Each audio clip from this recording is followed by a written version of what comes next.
The story kicks off with our main character waking up in a strange, messy room. He slowly cracks his eyes open, still half asleep and with zero clue what happened last night. Sitting up in bed, he wonders how the heck he ended up in a hotel room. Then it hits him he's not alone.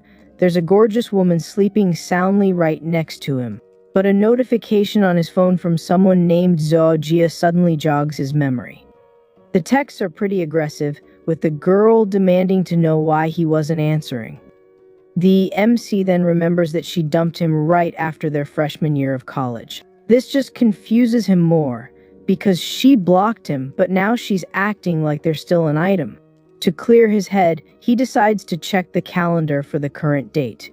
Seeing October 8th sends a jolt through him, and he realizes he's somehow gone back in time. He remembers her words, saying she'd found someone who truly loved her. Then we see his ex with an older guy, telling our MC to just get lost. The young man was completely devastated, having sworn he would love her forever and ever. Back in the present, he sees her first message was, as usual, a request for money. A smirk creeps across his face as he thinks about how love had blinded him and just how shameless she was. Determined to change his future, he sends a message to Zhao Jia, ending things between them for good. On the other end of the line, the girl flies into a rage, asking if he's being serious about breaking up. He replies confidently that they should go their separate ways, and she tells him he'd better not regret it. He's laughing at her. A blue screen suddenly pops up, congratulating him for activating a tycoon system. The MC is floored, thinking that with this system, his life is finally about to take a turn for the better. The screen displays his stats and informs him that he'll now earn money every single second, which gets him pretty pumped. Right after, the system gifts him a starter pack, and he quickly accepts it without a second thought. He gets 10 million in cash, a supercar, a shopping card, and a friendly scanner. After checking his account and seeing the transfer, he wonders what the heck this scanner thing is for. Just then, the woman beside him mutters something in her sleep, catching his attention. Getting an idea, he decides to test his new gadget on her, pointing the scanner in her direction. The screen reveals the woman's stats, but he's left wondering what the privacy attribute could possibly mean. Curious, he taps on it, and the system explains that it's the number of partners she's had. He realizes that the number 1 means he was the very first man in Yu Xiaoxiao's life. He then remembers that in his past life, he went to a bar to drown his sorrows and met her there by chance. He recalls finding her at the bar, drinking all alone and looking pretty upset about something.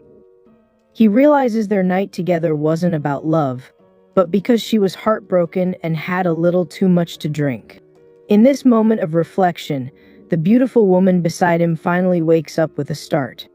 She watches him for a second and calls him a Casanova for the way he was sighing and smiling.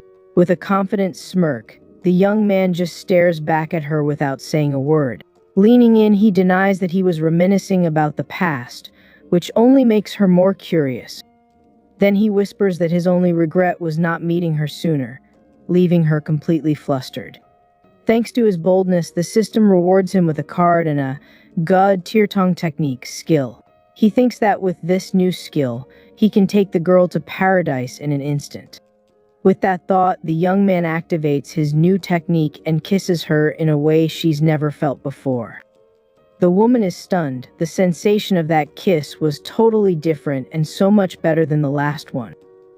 The young man then tells her that this was just the beginning, and the two spend the rest of the night enjoying the moment.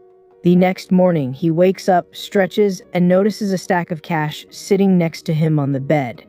Completely confused, he asks himself if Yu Xiaoxiao thinks he's some kind of escort. He then picks up the note and sees it's a payment of 10,000 yuan, which really ticks him off.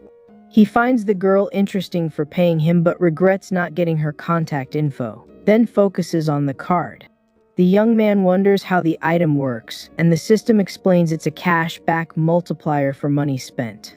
Now, with this power in his hands, he's determined not to waste this chance and to become a famous tycoon. He realizes that in this timeline, several major tech companies haven't even been founded yet, making it the perfect opportunity for him.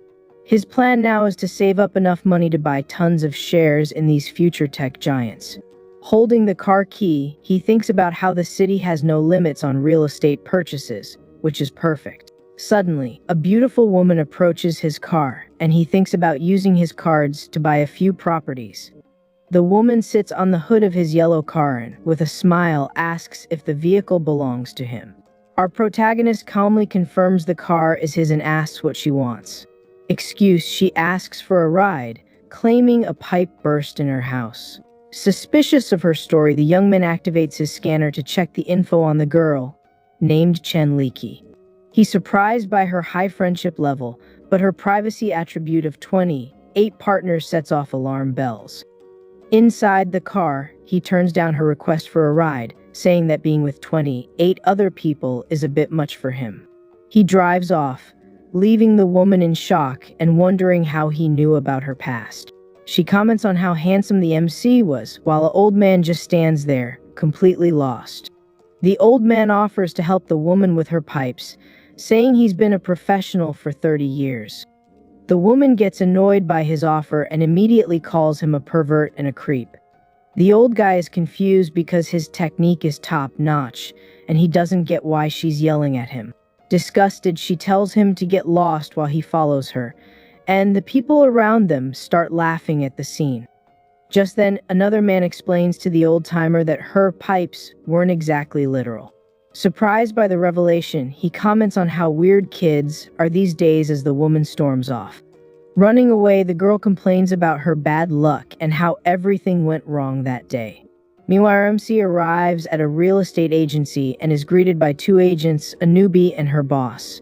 The manager thinks he's just some rich kid and palms him off on the newbie, Xiao Shi, so he doesn't waste his time.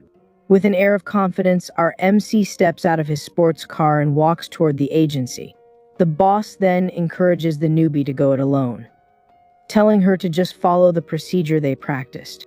The young agent nervously approaches him and introduces herself as Xiao Xia from the Lianjia real estate agency. The protagonist just asks her to help him find a house, and the woman asks about his budget. From a distance, the manager smokes a cigarette and thinks that the newbie needs to learn how to pick her clients better. Now inside the agency, she shows him some cheap options, but the young man asks to see properties in the 1 million yuan range. The woman is surprised by the amount but agrees to look up the properties on her tablet immediately. After a few minutes, she remembers to ask if he has any location preferences. The MC asks for places that are easy to rent out and says it doesn't matter if they're furnished or not. He watches her and thinks she's pretty inexperienced, but at least she's sincere, and decides to use his scanner on her. The agent then shows him a few options near a commercial street with varying prices. The MC remembers that his starter card has a 1 million yuan limit, so he can't go over that amount for each one. She asks if he's not satisfied, but he's just thinking about how to maximize the bonus from his card.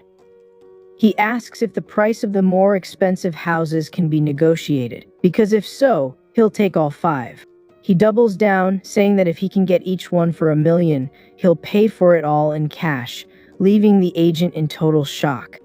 The MC confirms the payment and adds that he'll hire her to manage the rentals for the properties. The woman is ecstatic about the huge commission she's about to make and promises to get him that price. The manager overhears everything and bitterly regrets misjudging the client, wanting to slap himself. An hour later, the manager, now in a suit, presents the final contract with a total price of 5 million yuan. The protagonist signs the contract, saying he trusts her and that he'll contact her for future purchases.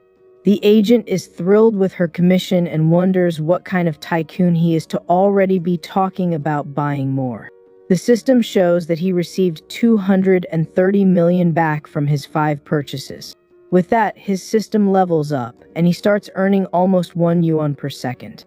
He thinks the agent was his lucky star, and that he's going to make the most of this new life. Our MC calls the woman over to a corner, making her manager very curious. The boss says she should invite the client to dinner as a way of saying thank you. C then promises that if she sticks with him, she'll live a life of incredible luxury and comfort. Not knowing what to say, the agent is completely embarrassed by his bold proposal. She tries to politely decline, but he cuts her off and asks for her bank account number. Surprised by the request, the woman asks why he wants to transfer money to her. He just says she was his lucky star, and that this was a little something to thank her for everything. The girl is completely lost, having no idea what he's talking about, and just stares at him, confused. A few minutes later, she gets the notification and is shocked by the amount he transferred. The protagonist smiles because to him, that amount is pocket change compared to what he earned with her help. With that, her friendship level with him skyrockets, and she invites him to dinner as a thank you. He thinks about how useful money is for boosting friendship and how he loves watching the numbers go up. They add each other on WeChat, and the woman notices how handsome and attractive the MC is. This leads her to fantasize about a more intimate scene, and she thinks she wouldn't mind if it happened. But he just thanks her for her work and says his goodbyes, telling her he's leaving, which catches her by surprise. Not believing what she just heard, the agent runs after him, desperately calling his name. Already inside his sports car, the MC smiles and waves goodbye to her one more time. The girl is left standing there, embarrassed, wondering why she suddenly felt so empty inside. 20 minutes later, the MC gets home and announces his arrival to his mom, who was waiting for him. His mother greets him with some cold watermelon while his dad asks about his graduation trip. He says he plans to go to Modu because he wants to check out the area around the university he'll be attending. His dad agrees with the decision and asks his mom to transfer the travel money to their son. His mom jokes that spoiling the boy so much will make it harder for him to find a wife in the future. He asks her not to bring that up and thinks to himself that he won't let them down like he did in his past life. The next day, the MC is already on the plane, complaining about having bought the ticket at the last minute. Trying to squeeze through the narrow aisle, he politely asks the other people for some room. He spots a familiar woman and calls out to her, Zhou Ying, who recognizes him immediately. He confirms that this is his seat, and coincidentally, she says hers is right there too. She thanks him as she squeezes past him to get to her window seat on the plane. A guy in glasses pops up out of nowhere and tries to flirt with the woman, butting into their conversation. Paying no mind to the intruder, our MC asks the girl to take the inner seat. The stranger then complains, saying they can't just switch seats on the plane like that. The MC cuts him off, saying they're together and how they sit is none of his business. Once they're seated, the nosy guy ignores the warning and asks the woman what she's doing in Modu. She replies that she's going for work and then turns to the protagonist and asks him the same question. The MC says he was bored at home, so he decided to take a vacation to relax. The guy in glasses introduces himself as Chuan Shen and says he's also traveling to Modu. He offers to give her a ride, bragging that his dad sent a car to pick him up. The MC declines the offer, saying their hotel also has an airport pickup service. The guy asks which hotel they're staying at, and our hero replies, Aminianjian. The intruder is stunned and repeats the name of the ultra-luxury hotel that cost billions to build. He doubts it, because he stayed there before and knows a cheaper room doesn't come with that service, but the MC says he booked a villa. The intruder is in disbelief at the answer and asks if the guy is serious about the villa. The woman then comments that a single night costs 80,000 and is surprised to learn he's a rich kid. With a smile, he says she's a rich kid too, so she has no room to talk. The MC then remembers that she was the school belle and came from a very famous wealthy family in town. Back then, she was so quiet and focused on her studies that no guy dared to approach her. He was focused on his ex-girlfriend at the time but heard that her family ran into some financial trouble. Back in the present, the girl says with a sad look that she's not really a rich kid anymore. The young man realizes he's hit a sore spot and quickly tries to change the subject to lighten the mood.